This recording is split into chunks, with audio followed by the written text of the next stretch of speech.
Hello and welcome. I'm Exit Light and this is my channel, and today is the first video in our series of some of the most haunted forests in the United States. Today we're going to do the Old House Woods.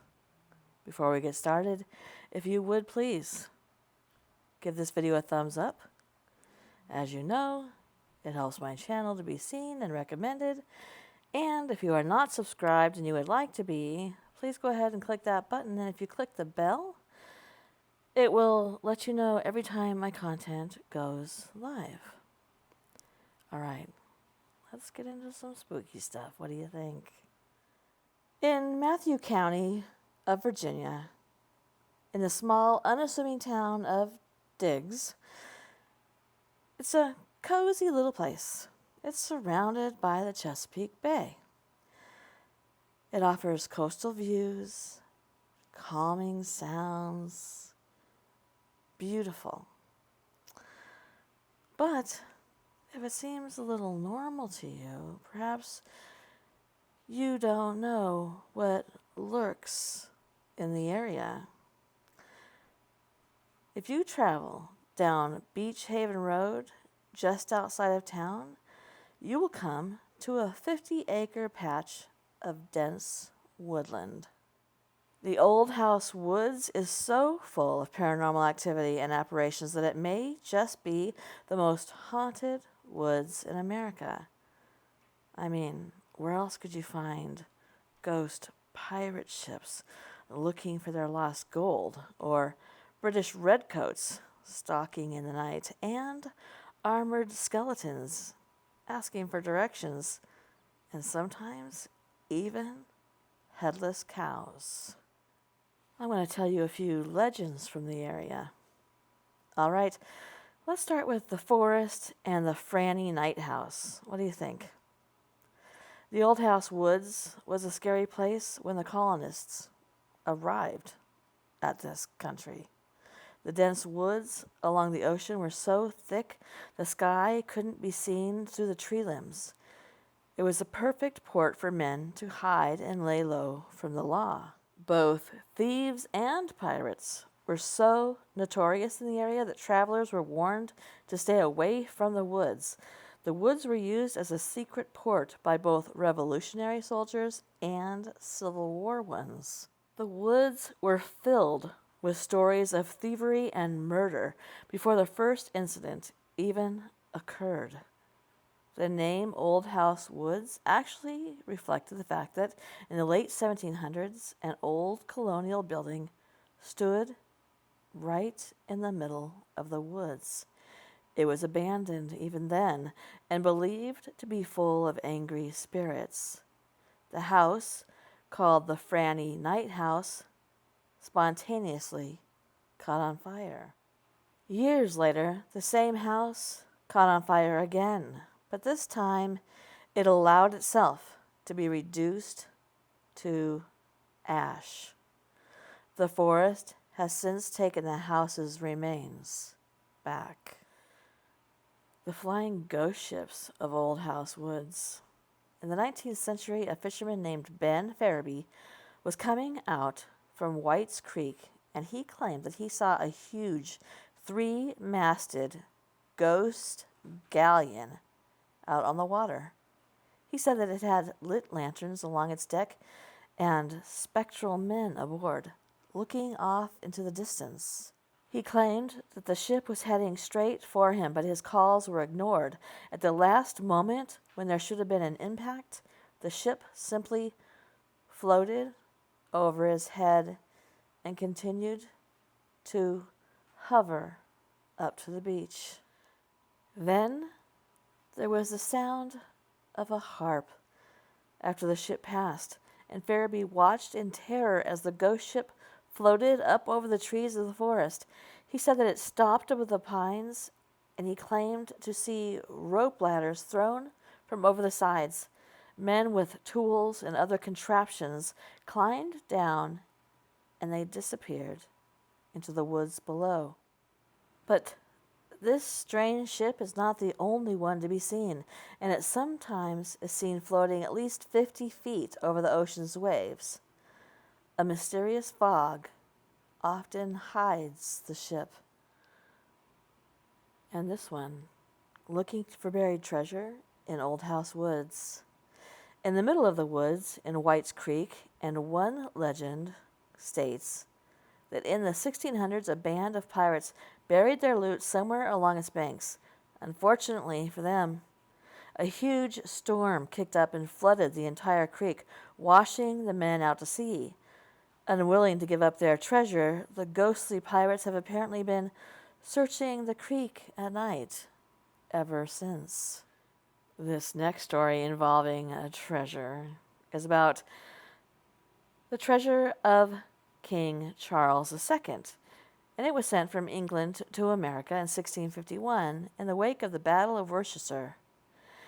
If he was forced to flee England, he wanted to make sure he had resources to restart his life in the colonies. So the story goes that the ship was on its way to Jamestown when a storm forced it off course and it ended up in the creek. There, the ship was attacked by bandits who killed the crew and managed to move the loot into the forest. From there, they were either killed for their crimes or their ship sank at sea. Now, it's believed that the ghosts of the crew try and protect the buried loot, while ghost bandits try digging it up. It's said that they can be seen carrying lanterns that glow green all night. And finally, a group of British redcoats is seen carrying lanterns and digging in parts of the forest.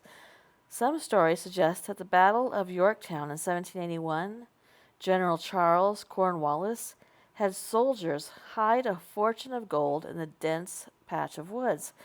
But, unfortunately, they were said to be captured and arrested, thus leaving the loot behind. The ghostly redcoats can be seen searching for their general's hoard.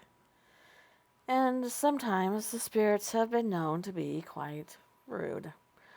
One creepy story states that a duck hunter named Henry Forrest, which is fitting, was hunting in the woods when he saw black shapes on the water of White Creek.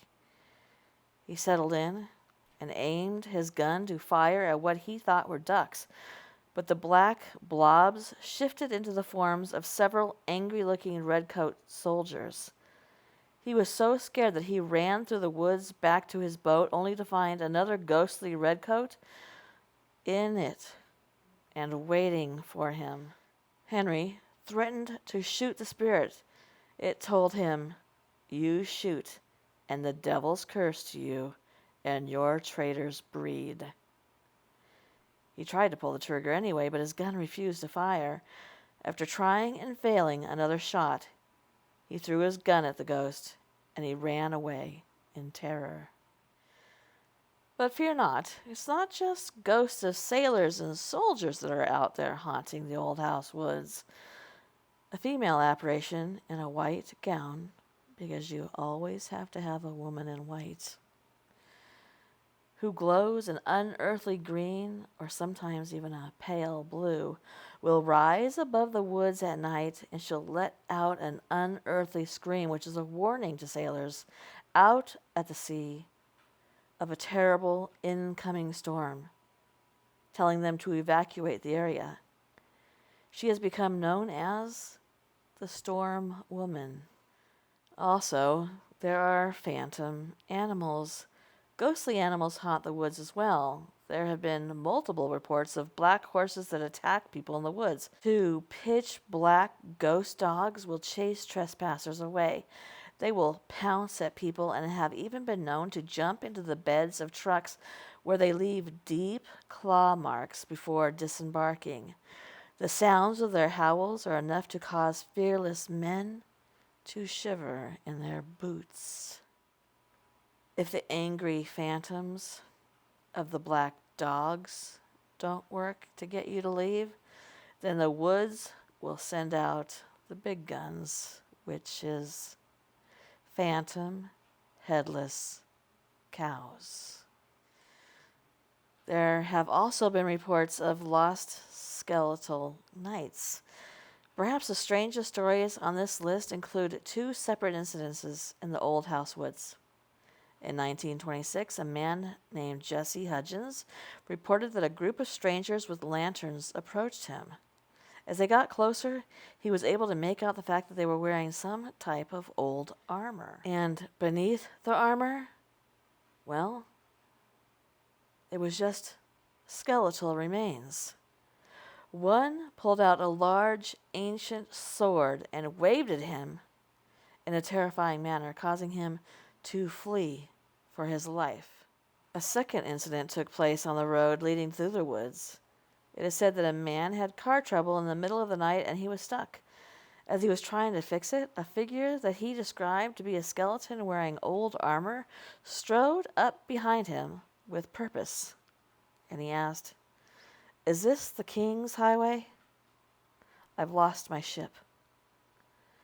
The man was so frightened that he ran away, leaving his car behind.